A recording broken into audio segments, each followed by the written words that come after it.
Cashless society, well, they were exposed Friday as a technological blunder triggered the world's biggest IT meltdown. In what was dubbed a digital pandemic, a glitch in a software update sparked global chaos as computers crashed in shops, banks, and hospitals. Train ticket machines seized up, doctors' surgeries were forced to cancel appointments, and planes were grounded in multiple countries.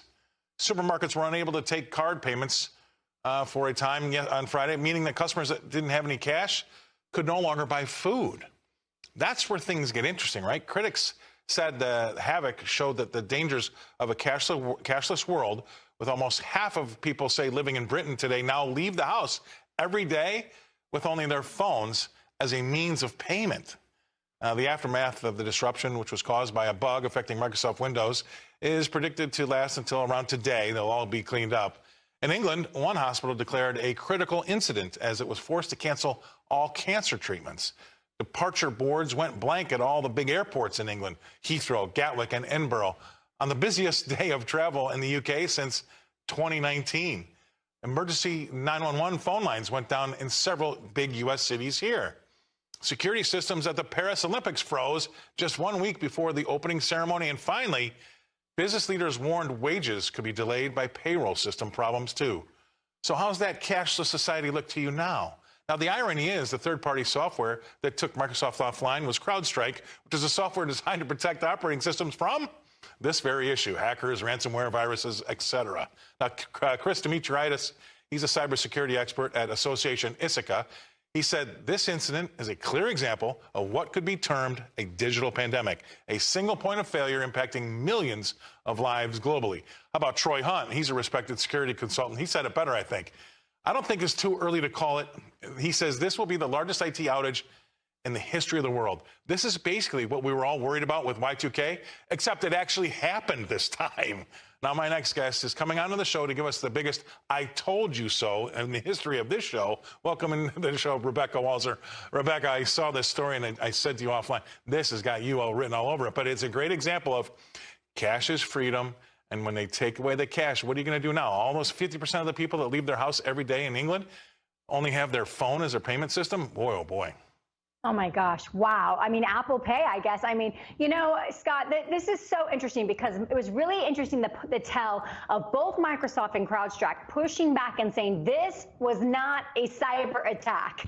This was a glitch of coding. And this really highlighted to me, okay, couple points. If this isn't a cyber attack, then that's even more scary because this is just a software bug and one line of coding on an update that they did on their, basically their you know, cyber software that they run. And so what it shows to me, Scott, is that there's no more redundancies. We have completely eliminated any kind of system backups, and we are now full force, full-fledged, 100% down this rabbit hole. And if anything goes wrong, why doesn't CrowdStrike have the ability to, when an implementation or an update causes the blue screen of death for Microsoft, aren't you just able to rewind and unwind that security update? Where are the redundancies? Their flights were canceled. My whole team and I, most of our team, we were flying out of Mexico on Thursday. Thank God this didn't happen on Thursday. We could have been stranded in a different country. You know, like you said, to your point, people are in their grocery store and they can't buy anything unless they have cash. Where are the backup systems in case something like this happens? And this just is a forewarning. This is a blessing to the world because a cyber attack is coming or a solar flare is coming, one or the other, and we know it's probably going to be a cyber attack. And now we see that these systems have no redundancies built in and that if they go down, they go down, and we are all SOL. Well, that's such a great point. And it's also this total lack of common sense. I mean, it doesn't have to be just this story. It's just the way the world is nowadays. You know, common sense ain't so common anymore, as they say. Now, it's a little known fact, Rebecca, that I was the chief operating officer of a publicly traded technology company in London 24 years ago. And what we did was we sold mission critical software to allow the big banks, Deutsche Bank, Goldman Sachs, Lehman Brothers, to access the market to trade. And we routinely had new rollouts of upgraded systems. But we would never, ever roll it all out to every single customer all at once on one day. You would take 10% of your customer base and roll it out that way. after you already did an in-house testing. I mean, why do they have to give it to everybody on the same day all at once? It's like, where has common sense gone with these people? And you're exactly right. If you do have a hiccup, why can't you go back? There's a number of reasons why I think that they'll tell you that. But if you only have 10% of your customers or 5% of your customers have that problem, then it's not a disaster. But there are some serious issues with people not getting paid, people not getting money wired, people and people being struck. I mean, that was the biggest travel day of the year in England that Friday since 2019. Can you imagine what those airports really looked like?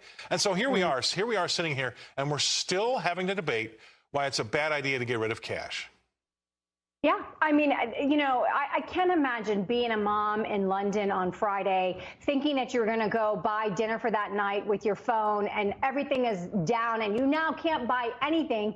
And does that mean you can't buy it at the local restaurants? Are those down too? Do you have to? I mean, this is a problem, Scott, and it just shows us how much we are so dependent on technology and to our own ignorance. Like, why don't we have redundancies backed up so that in the event something goes down, we can start the DOS system back up and run again? Now, I understand. I'm super technological. I understand there's a lot of problems with that. But at the same time, no, I'm sorry. If you're going to give us technology that could take down the planet and hospital surgeries and people buying food for their kids, then you need to figure out redundancies. And to your point, roll it out, you know, country by country or something. Don't just, you know, that's why, Scott, something nefarious has to be at work here, because this is not something. And like, by the way, Y2K, that was in 2000. We're in 2024. We're just now getting this largest, and we're just getting it this year in 2024 as the one of the presidential candidates is assassination attempt, as another is stepping down. The world is going crazy. We need our I totally agree. Real quick before we go, two reasons I would say. Number one, I would like to, you know, add up all the damage, the money damage we caused on Friday. That's got to be absolutely ginormous. And number two, just for safety purposes, you know, I come from Chicago, right? Now, if somebody puts a gun on your back and says, give me all your cash, I can't give them my phone and say, I'll have to walk with you and authenticate it with my thumb every time you want to steal some money out. It's good to have a little bit of cash on you so you can throw it, and the guy has to choose between you and the cash. And guess what he chooses? You. Amen. I mean, the cash, right? So it's just, there's too much common sense that we've lost. Anyway, thank you very much. This was all you. Thanks for that. I told you so. Rebecca Walser coming to us from Tampa, Florida. See you again next Monday. Rebecca, you're awesome.